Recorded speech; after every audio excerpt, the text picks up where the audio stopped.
আরেক রসিক হচ্ছে গোপাল।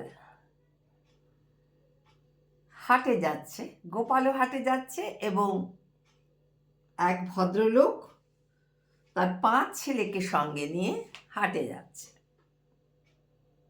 গোপাল বলল, কি মশাই, এরা সব কারা?